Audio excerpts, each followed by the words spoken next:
Hi Equals, it's Kim again. Before I get started today, a couple of things. First off, I want to remind you about my privilege as a white middle-class woman. Also, my privilege in that I am HIV negative. What I want to talk to you today is about some work that I've only recently started doing. So I am going to refer to a few pieces of paper and have to put those glasses back on in order to do that. Contacts, maybe something I should think about. But anyway, next week, so starting on Sunday, I will be in Indianapolis, where actually both my kids live, so I'm going to go stay with my son while I'm there. But I'm going to be at the HIV is Not a Crime conference. It's their third conference. And the HIV is Not a Crime conference, I've never been there before, appears, from what I've read, to be a lot about empowering and building the leadership of people living with HIV. I'm kind of going to be on the outskirts, just sort of watching and trying to learn as much as I can while I'm there and have a good time at my son's house. I can combine two things, why not? Anyway, so I wanted to take today to talk a little bit about the work that I've been doing with a client recently around HIV policy in general, which can be a broad category of things, including like sex education and access to medical care and prescription costs. But particularly today I want to talk about stigma, and I want to talk about the criminal code around HIV. HIV, as we know, kind of got its, we all came to know about it, or at least I did, in the 80s. And for a while in the 80s, it was definitely an LGBT issue, or LGB at least issue, and a lot of the organizations and a lot of people mobilized around, trying to help their friends and neighbors who had contracted the disease. After a while, sometime in the 90s, AIDS organizations particularly got started, got funded, and the LGBT movement kind of backed off of HIV work and left it to these AIDS organizations. Partially because HIV is not just an LGBT issue. A lot of straight folks have contracted HIV, and so it is a broader issue. It is a public health issue. We'll come back to that in a minute, and not just an LGBT issue. Granted, a lot of those affected by HIV and AIDS are LGBT, but not exclusively. And as a matter of fact, growing populations of particularly women of color who are straight, men of color who are straight, contracting the disease. Now, where does stigma come in? Well, back in the 80s, AIDS, HIV was, God's curse on LGBT people, or something equally not helpful. And AIDS, if you had HIV or AIDS, nobody wanted to touch you, nobody wanted to give you medical care, nobody wanted to give you dental care. I mean, there was a lot of people worried about how they were going to catch it, but we know a lot more now. We know that it's actually relatively difficult to contract HIV. And that especially difficult if somebody is actually under medical care for the disease and has a viral load that is undetectable. There's some science behind what those numbers are. I'm not a doctor. But if you are undetectable, then it is even almost impossible for you to pass the disease on to anyone else. But not a lot of people know this. We're still stuck in what we thought was the truth in the 80s and have not quite educated ourselves around, what is the truth today. So anyway, stigma, when people are worried, they don't want anybody to think that they might have contracted HIV, that they have HIV, and what that might say about them, that's a problem. And what we find, anecdotally, nobody's keeping track of this, but what the medical community tells me at least, is that people avoid testing to find out that they actually are HIV positive, and therefore go about their lives without being medicated, without notifying intimate partners that they might be HIV positive, that they aren't necessarily taking the precautions, the safe sex precautions, to avoid passing the virus on.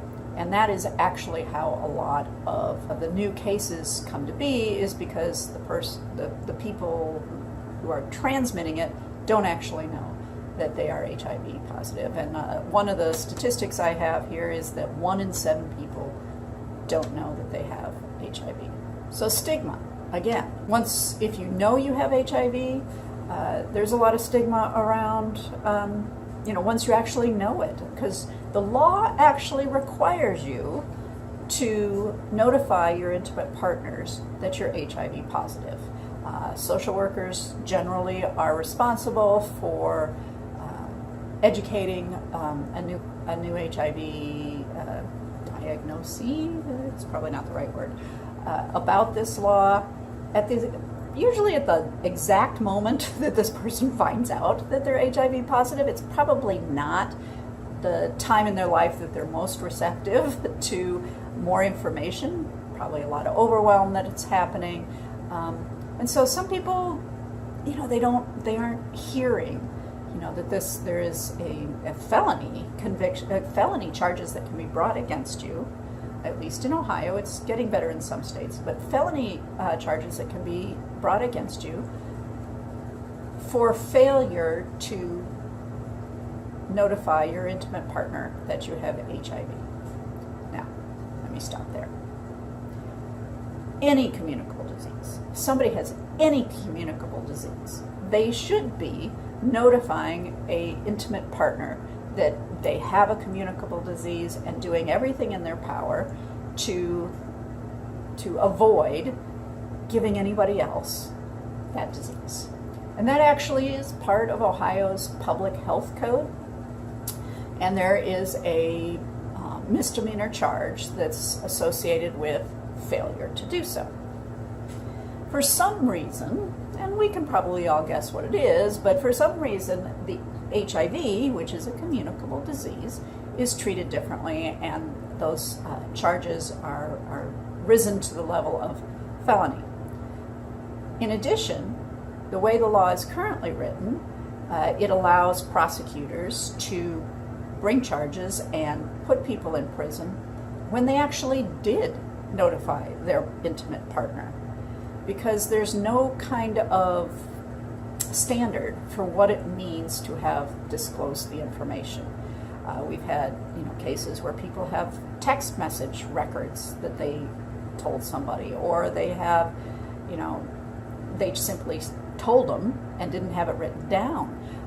And so that's often inadmissible and can't be used to say that, yes, I did tell this person. There is no requirement that harm is actually done. These charges can be brought against people regardless of whether the disease was actually passed on.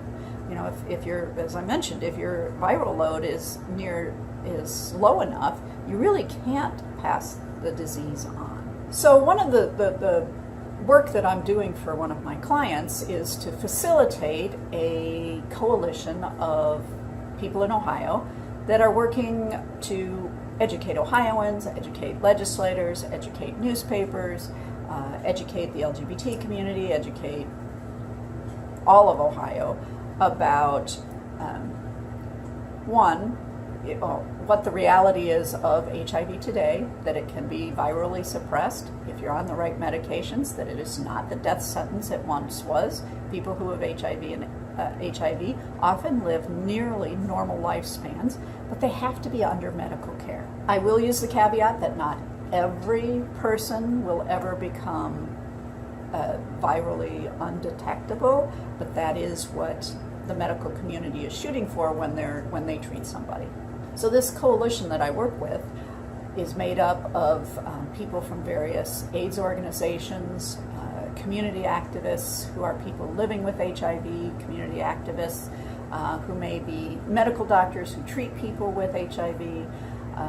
So it's a wide variety of people for whom this issue matters. So like one of the medical members of this coalition tells a story about a woman who immigrant here from one of the African countries, and because she was brought up on charges for failure to disclose. Apparently she did disclose, but again, there's this question of what counts as disclosure, and was deported as a result back to the African country that doesn't have the medical care that this country has.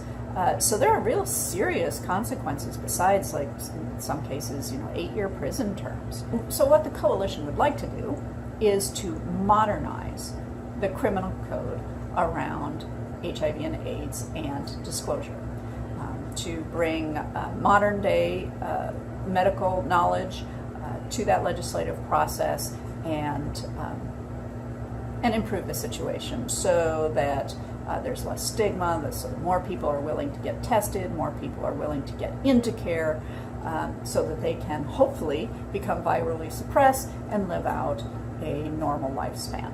Next week, I will be at this conference. I'll vlog from there because I'm sure I'm going to be learning things. And I'd love to have you come along and with me to lovely Indianapolis. Learn along with me. If you like this video, give me a thumbs up. Love to have you subscribe. Hit the little red button below so that you know every time I put up a new video, which is generally Tuesday and Friday.